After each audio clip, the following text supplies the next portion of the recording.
I'm on the Brooklyn Bridge, and every time I do a run on the bridge, some of y'all know this, some of y'all might not know this.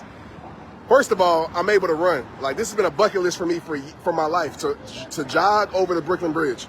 I was supposed to run a marathon, but I got hurt. I couldn't do it. And so obviously I know my injury in my foot. So I'm able to, like, this is a bucket list for me. Like, I'm in a moment right now. Like, I'm hyped. I've always wanted to jog across the Brooklyn Bridge. It's been just a thing for me as a runner that I've always wanted to do. So I'm here. But as I run bridges, some of you know this, I always think about, as I'm running the bridge, what do I need to let go of when I cross the bridge? So anytime I enter a bridge, I think about something that I need to let go of in my life, something I need to burn, something I don't need to take with me, something that's not serving my life.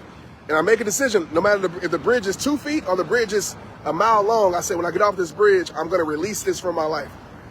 Because the truth is about bridges, they connect you. Obviously, physical bridges connect us across water, right? Get us from point A to point B. But for ourselves, some of us, we got bridges in our life that are connecting us to things that aren't right for our life. And so the question I want to ask you is this, is what bridges in your life do you need to burn? What bridges in your life that you don't need to have up anymore? What bridges in your life need to be blown up? Because some of us, we're keeping things in our life that don't need to be there. It's connecting us to stress. It's connecting us to pain. It's connecting us to things like anxiety. It's connecting us to depression. It's connecting us to accepting less of our life. It's connecting us to low self-esteem, connecting us to not knowing our worth, feeling worthless. And we're staying connected to these things. Bridges connect you, right? They connect you to something. And so I want you to think about everybody in your life as a bridge. Everything in your life as a bridge. Everything you do is a bridge. Like everything in your life. Think about it as a bridge. And ask yourself the simple question is that, what is this bridge connecting me to? On the flip side, some of us need to build better bridges with people that actually connect us to better things, right? Sometimes we don't want people in our life that hold us accountable. We don't want people in our life that push us, that calls out our BS. We don't want people in our life that's gonna make us do better because it makes us insecure. And a lot of us, what we do is that we don't keep those bridges up. We call those bridges haters. We call those bridges, oh, you're jealous of me, when they really want the best for you. And you don't build those bridges that can really help you get from this point in your life to the other point in your life, to get you from this season of your life to the other season of your life. God will place people in your life that will act as bridges that will connect you to something greater. But if you're in your insecurities, if you're in hurt, you're never going to see that. You're going to, oh man, this person don't care about me because they calling me out. Oh man, I said I was going to do this, but I didn't do it. And this person holding me accountable. That's somebody who cares about you, right? Sometimes when you're insecure, caring sounds like hate sometimes when you're insecure. I've been there. But for some of us, right, we got the wrong bridges in our life. We got bridges in our life that we know that we're keeping up that lead us to pain. Like if that was pain over there, why would I walk across this bridge? But some of us do it every single day. We know pain is on the other side. We know stress is on the other side. We know depression is on the other side. But we cross it every single day and we keep that bridge in our life. Because maybe that bridge is familiar. Because maybe we're afraid to tread across water. Maybe we feel like, man, if I lose this bridge, then I'm about to go deep. If I lose this bridge, then man, my finances going to suffer. Oh man, I'm not going to have as many friends and I'm going to be in troubled water a little bit. And I got to do some harder things. I got to build my own bridge. I got to find a new bridge. So I'm just keep this bridge up. I'm just going to accept what I shouldn't accept in my life. Share this right now if you feel this. I'm just going to keep this up in my life. I don't care. I know it's leading me to things that I want. I know it's leading me to my worst life and not my best life, but I'm just going to keep it up. And I'm just going to keep crossing this bridge every single day. And we live having a life full of bridges that don't lead us nowhere or lead us to places that we don't need to be, lead us to a lesser life. So some of you watching right now need to make the decision that I made when I crossed this bridge that there's certain things that can't go with me anymore. And listen, it's not always people, right? Maybe it's a habit, maybe it's your past that you keep carrying with you. Like some of us got bridges of our past that are in our life, right? Sometimes we need to burn this bridge, not because it leads us to a bad place, but where we came from is something we don't need to go back to, right? Some of us got bridges in our life, yeah, that led us to a better place, but we keep that bridge up and now we go back to where we came from, and this is pain, this is stress, and this is goodness over here, but we keep this bridge up over here. And when times get hard, we go back across that bridge that we came from after we did so much work. So I just want you to think about that message today. I really want you to think about everything in your life as bridges. What is it connecting you to? Just ask yourself that question, right? What is this environment connecting me to? What is this job connecting me to? What are these people connecting me to? Thank you, Janae, for the story. NYC, man. This is a special place for me, y'all. A lot of y'all don't know this, and I was sharing this on Instagram a little bit, but I'll share with y'all more in depth, my Facebook family. A lot of y'all don't know this, but NYC is a very special place for me. Obviously, rehab time, it's like the most rehabbers in the world is in New York. That's just, New York supports me like no other city, which is great. But it's special not just because of that, but because a lot of people don't know, and I don't know if this is in my book, The Greatest You. It might have been. I don't remember. But in 2008, New York was a place that was bitter for me. It was a place where I was at the lowest point in my life. It was a place where when I would get cut from the NFL, I would come here and stay here, and I was in a dark place. And I remember walking through where I'm actually staying, just the Manhattan, and like thinking about, man, my dreams are never gonna come true. Like, this is the end of my story, this is the end of my life. And there's something inside of me that didn't want to believe that, right? There's something inside of me that didn't want to build that bridge of limitation, that didn't want to build that bridge of negative belief. There was something inside of me, even though I had all the tools to build a bridge and I had all the wants to build a bridge. And I made up my mind to build a bridge, but there was something inside of me that just wouldn't let me build that bridge. And obviously 13, 14 years later, my life was far from over. And I told everybody on my Instagram, I want to tell y'all, right? Sometimes your purpose your dreams have to end so your purpose can begin. I'm gonna say that better. Sometimes your dreams have to end so your purpose can begin. And I titled on Instagram, some of y'all was on Instagram, but I titled it, dreams don't come true. So we always hear dreams come true, and we always lock into that. And sometimes dreams do come true, but more often than not, for most people in the world, your dream don't come true, right? Because it's what you want to do. It might not be what you're created to do. If my dream came true, I wouldn't be here on this live. I wouldn't be the Trent Shelton that y'all know if my dream came true. So dreams not coming true is not a bad thing. Sometimes it's the best thing that leads you to the right thing that's meant for your life. Sometimes dreams not coming true is not a bad thing. It's the best thing that leads you to the right thing that's meant for your life. I'm gonna say it again. Sometimes dreams coming true is not a bad thing, but it's the best thing that leads you to the right thing that's meant for your life. And some of us, with our dreams failing, we think we're a failure. Don't confuse failing with failure.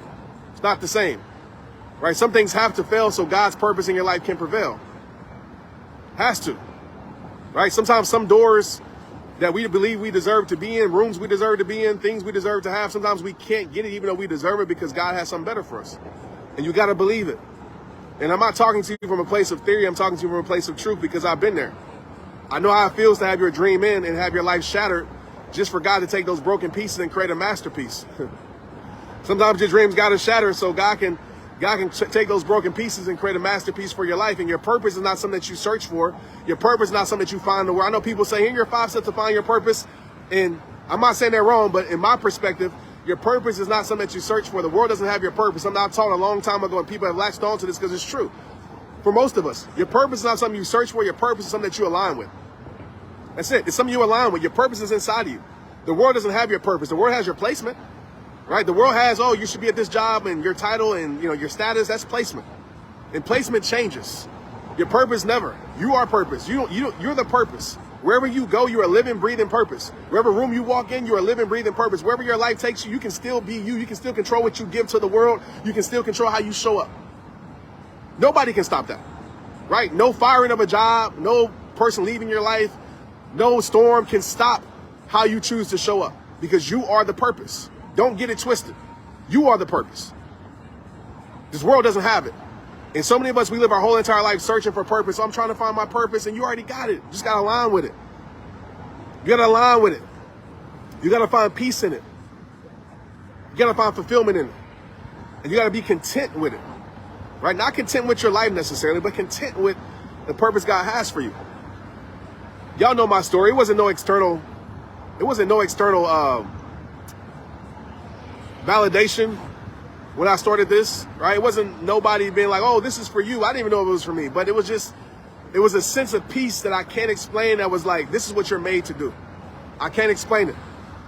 This is before anybody followed me, before anybody watched any videos, before anybody would show up to my events. This is when people thought I was crazy, when people thought I was stupid for throwing events and only 5 people show up and I still was hyped. When people, when I bought t-shirts and I bought 12 t-shirts, spending all my money, my friends told me I should have went to the club with that money. They called me crazy, but it was something that I felt like was meant for my life. And I'm gonna tell y'all a quick story real quick, and I gotta run because my foot getting sore. I gotta run back, but I'm gonna tell y'all a quick story. And I'm gonna challenge everybody on this live right now, all 1,000 of you and all thousands of you that's gonna watch this after the replay. I'm in New York City, by the way, y'all. In New York. I'll be here at my event tomorrow, the Protect Your Peace Experience, man. So go to TrentShelton.com if you're watching this before September 9th. But ask God, okay? Ask him. Say, God, show me. You don't have to, right? God don't got to do nothing. But say, God, show me. Just show me that I'm on the right path. You ain't got to show it all. Just give me a speckle, a speck. You know, just show me a piece of the whole picture. And I call these moments God winks. It's like God just winking at you like, I got you, bro. And I'll tell you what happened yesterday, okay? And I have these all the time, by the way. Like, that's why nobody in the world could ever tell me that this is not, you could bring a million people and tell me, Trent, you're not meant to do it. I would never believe them. Like, there's total belief in this because of these moments that are supernatural, that are spiritual, that are my confirmation. So I'll give you one of it. Yesterday, I'm working out. And I'm listening to this on Spotify. It's like, you know, motivational speeches. I like to listen to that sometimes and get motivated. And so I'm working out, I'm getting motivated, and I hear all these speakers that I know, right? All these speakers in the industry that I know. And I'm gonna be real with you, I'm working, I'm like, man, they need to put me on here. Like, where am I? You know what I mean? Like, the athlete in me came like, I need to be on here, man. I got some good stuff to say about this. And I said, God, man, you know what?